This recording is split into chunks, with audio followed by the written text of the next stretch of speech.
Scholars Unbound is a bi-monthly podcast or video series that showcases the voices of scholars who know no boundaries when it comes to the pursuit of knowledge.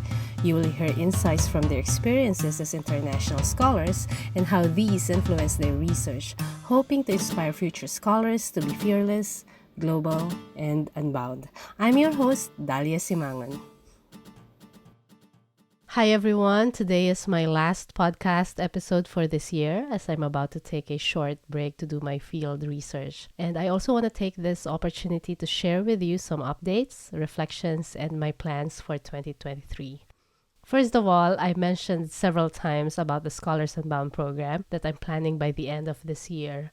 But unfortunately, I must push this plan to next year because I have to go for field work where my access to the internet will be uncertain, plus all the meetings that I have scheduled before the year ends. Also, the past few months have been a little bit hectic for me as I took on more teaching and supervising responsibilities. But the program is still going to happen sometime in the first half of next year.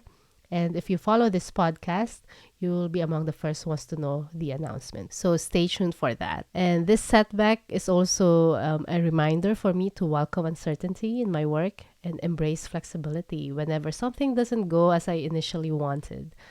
I must admit that I used to be a control freak in both professional and personal aspects of my life. But as I navigate further my academic life and also experience more with my personal life, I feel that I have become more okay when my plans do not fall neatly into place. Of course, it could get disappointing or discouraging at times because if there's one plan that I didn't push through, it could derail my other plans. But then again, I remind myself that I am only one tiny bolt in this complex system, a speck in the universe, if you will, in which there are things that I cannot control.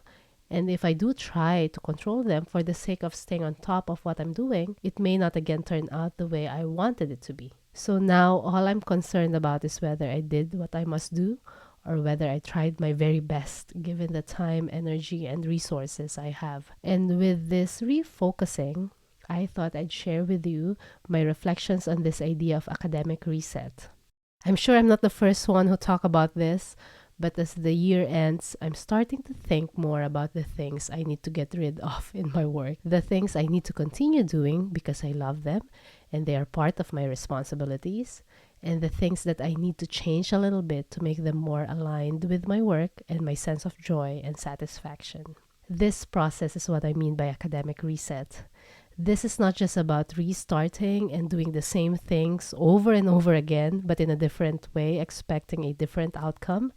It's about starting with reflection, then plans for change and actual application of those changes, and then constant reflection or revising of these changes along the way. Just to give you an example, I'm always enthusiastic about collaborative projects, but what I realized this year is that a collaborative project has so many moving parts that's very easy for things not to go as planned and for deadlines to be missed.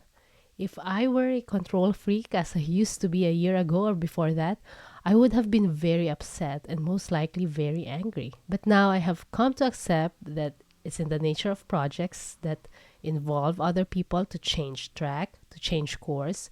And the challenge for me, if I'm the leader of these projects, is to redirect our track or come up with new plans to make sure that we deliver our outputs despite the changes.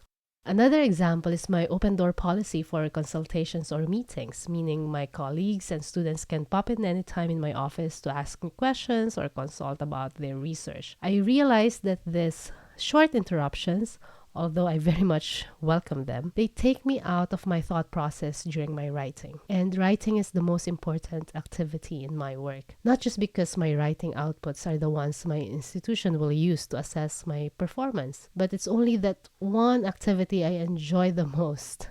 So I have to be very protective of my time for writing to make sure that I will not be sidelined by other activities. So what I do now is just have a dedicated time for student consultations, Maybe months from now, I will reflect on how this works for me and for my students, and also think of ways where my meetings can be done in a day or two instead of being distributed across the week. As an extroverted introvert, meetings take so much of my energy, and I cannot get any good writing done after my meetings. So I'm still thinking right now of how I can schedule all my meetings outside of my protected writing time. And then the last example that I want to share with you is that I'm now more comfortable requesting for an extension of deadlines, especially for papers that I agreed to submit by this and that date. I used to dread this because I'm sorry for this, but I used to despise people not meeting deadlines,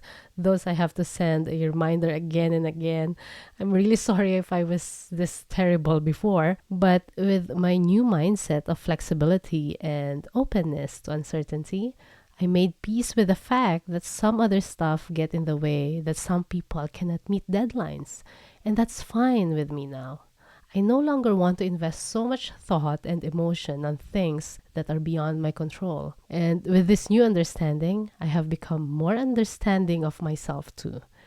Before, I would work for long hours, nights, and weekends just to meet a deadline for a paper because I wanted to keep my word. Of course, I will still keep my word. I will still submit the paper, but it will just be a bit later because life gets in the way. This is not about being okay with abandoning your responsibilities and your promised deliverables, but being okay with a little bit more time, a justifiable amount of time depending on the context, and with adequate explanation because our colleagues at the other end deserve to know too. So with that, I'm now more comfortable asking for extension, just hoping that others will understand too. It's all about being okay that some plans must change for the better.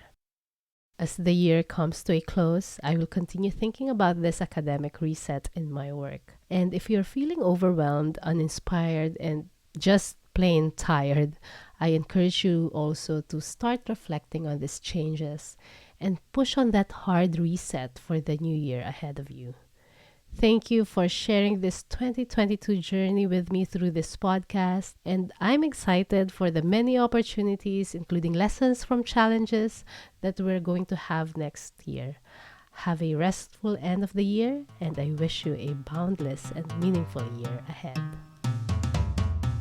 Thank you for listening to this episode. Please consider leaving a comment or rating at iTunes or any of your preferred podcast hosting platforms. For details about upcoming episodes and how to support the Scholars Unbound project, visit daliasimangon.com/scholars unbound with the link in our show notes.